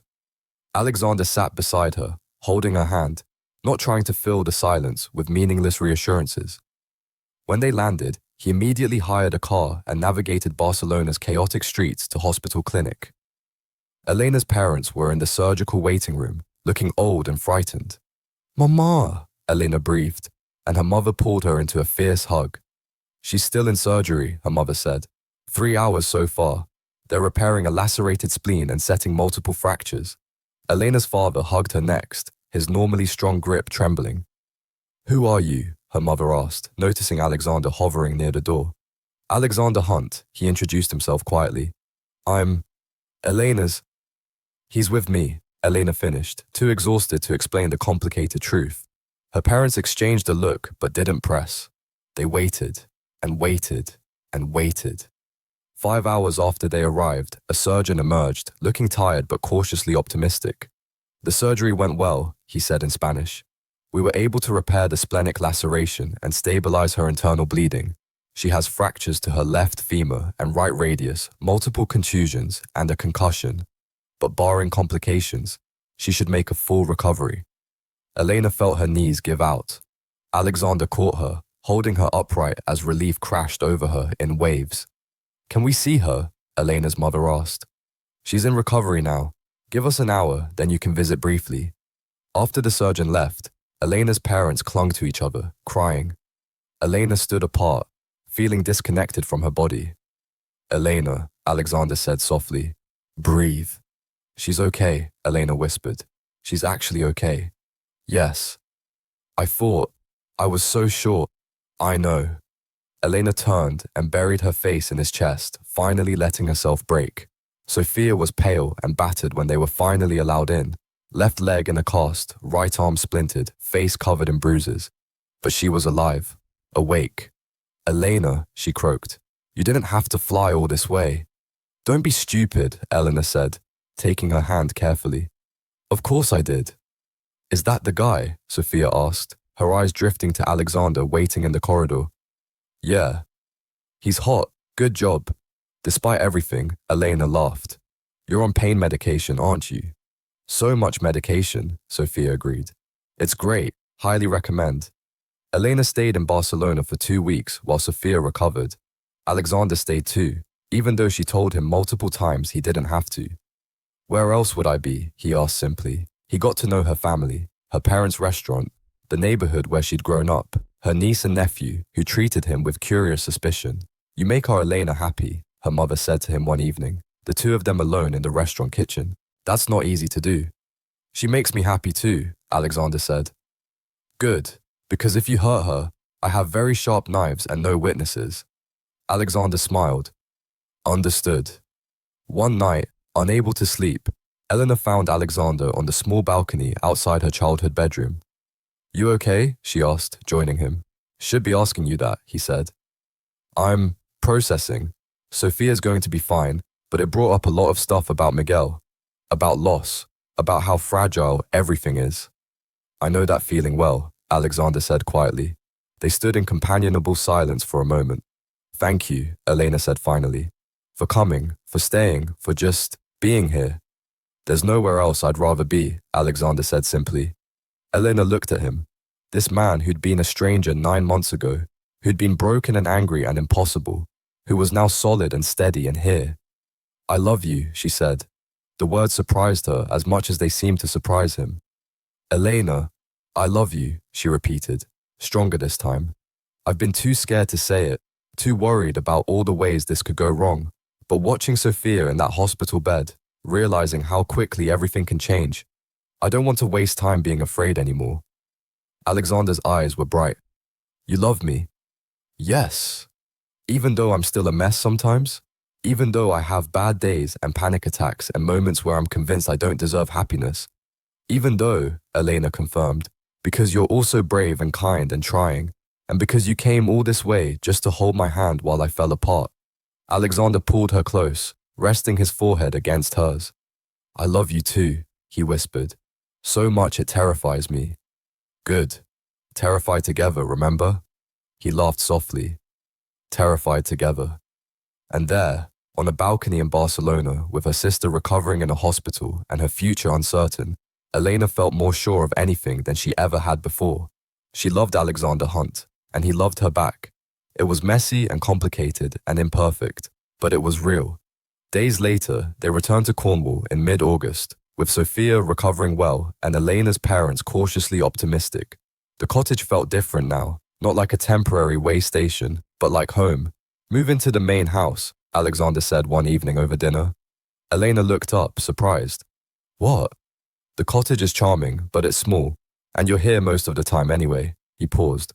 "Unless you need the space. I understand if—" "I don't need space," Elena interrupted. Are you sure?"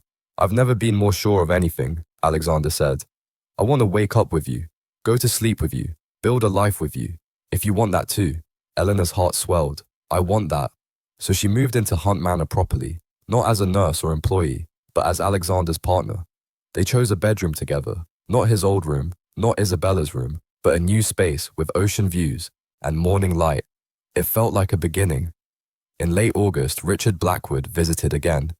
"You look different," he observed, shaking Alexander's hand. "Good different." "I feel different," Alexander admitted.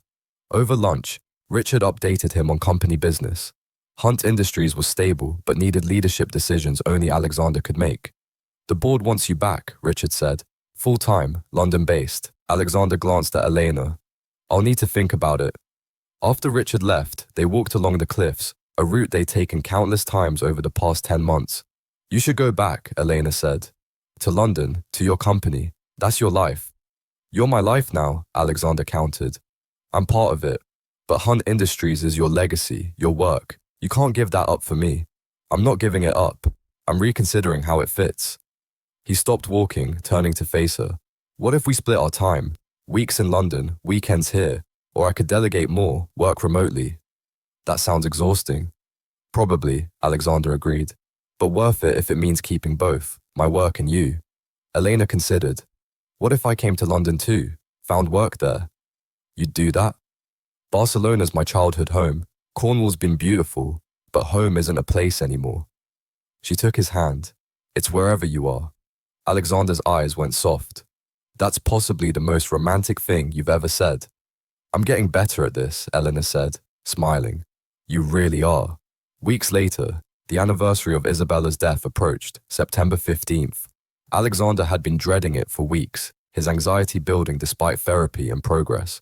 "I don't know how I'll feel," he admitted to Elena. "This will be the first anniversary where I'm actually happy, where I have someone else in my life. Is that wrong?" "No," Elena said firmly. "It's growth." On the day itself, Alexander woke early. Elena found him standing at the window, watching the sunrise paint the ocean gold and pink. "Good morning," she said softly, wrapping her arms around him from behind. "5 years ago today," he said quietly, "I woke up in a hospital bed, and my wife was dead, and I wished more than anything that it had been me instead." Eleanor held him tighter. "Today," he continued, "I woke up next to you, and I'm grateful to be alive." His voice cracked. "How do I hold both of those truths?" "By accepting that grief and joy can coexist," Elena said. "That you can miss her and love me. That you can honor her memory while building a new life." Alexander turned in her arms, his eyes wet. "I want to visit her grave. Will you come with me?" Of course. Isabella's grave was in a small cemetery overlooking the sea, exactly where she would have wanted to be. The headstone was simple. Isabella Marie Hunt, 1984-2020.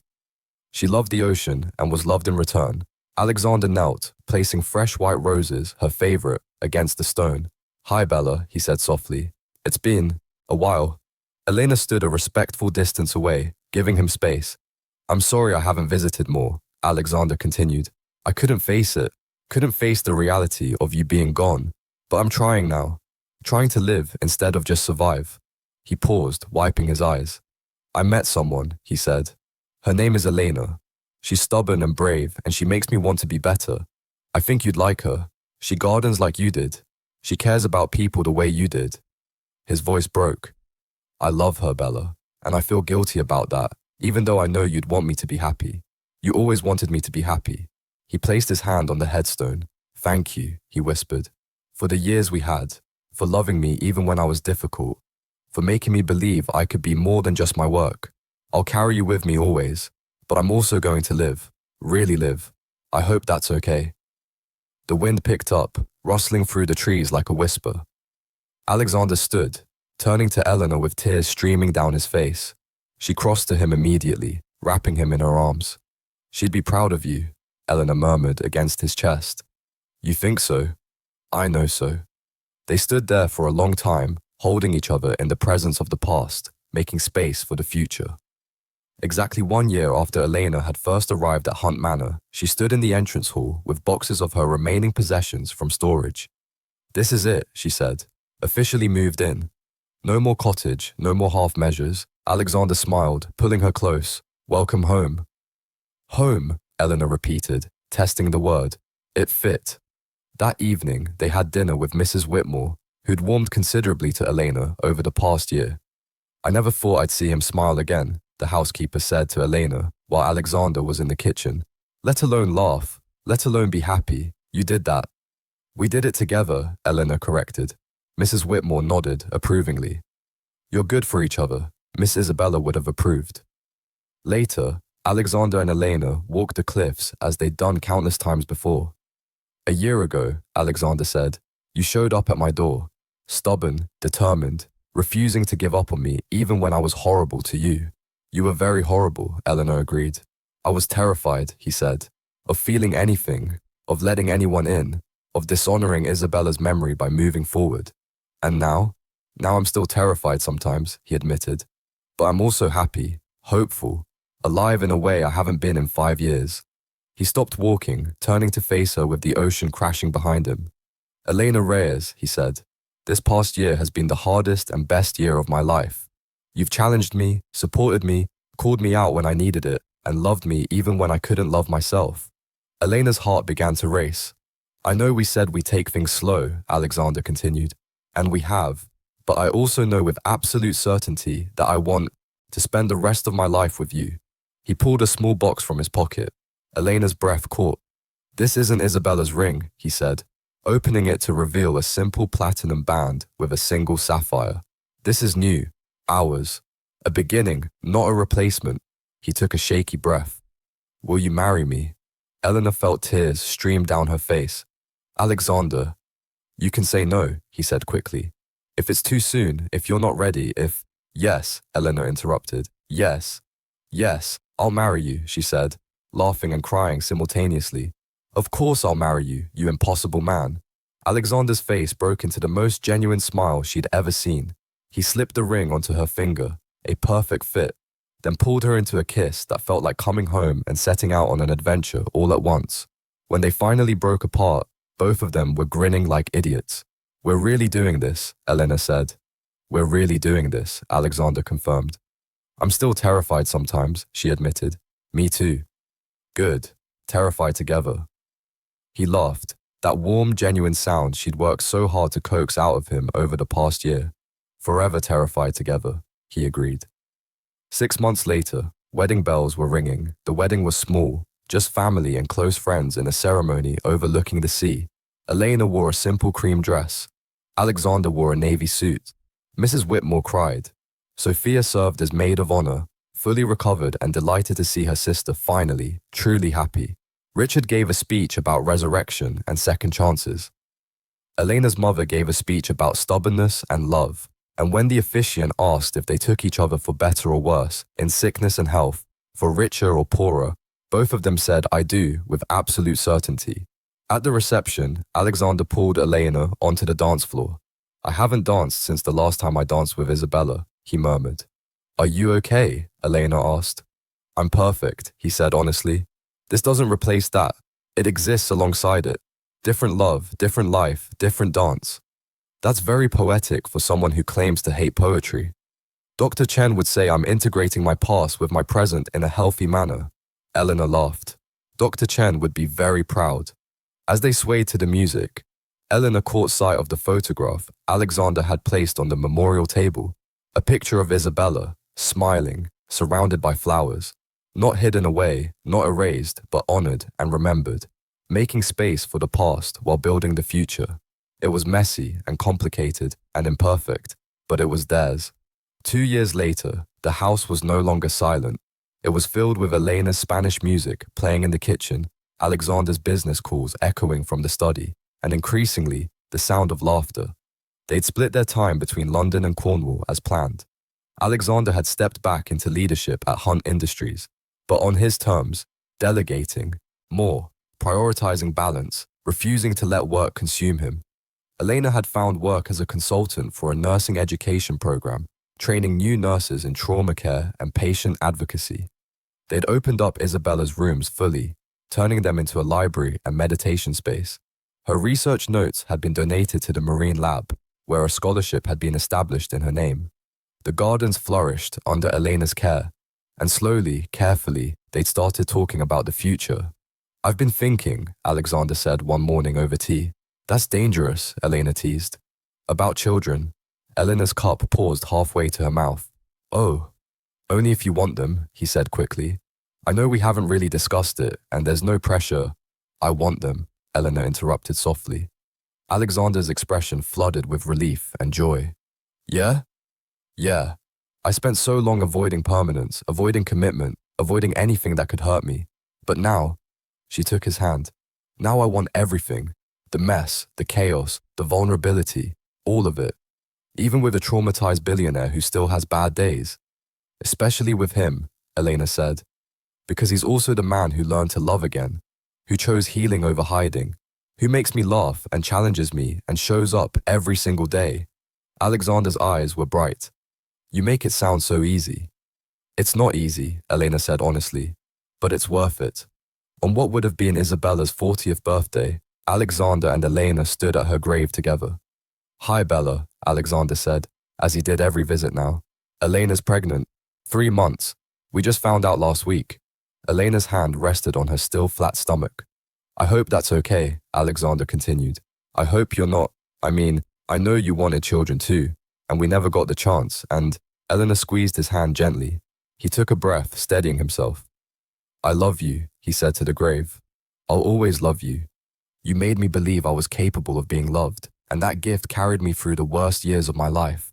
But I'm building something new now, with Eleanor, and I hope, wherever you are, you're happy for us."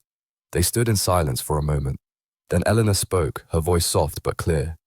"Thank you, Isabella, for loving him first, for showing him what love looks like, for making him into the man who could eventually love me. I promise to take care of him, and to make sure your memory stays alive, not as a ghost, but as a part of our story." The wind picked up, carrying the scent of salt and flowers. As they walked back to the car, Alexander pulled Eleanor close. "Do you think she heard?" he asked.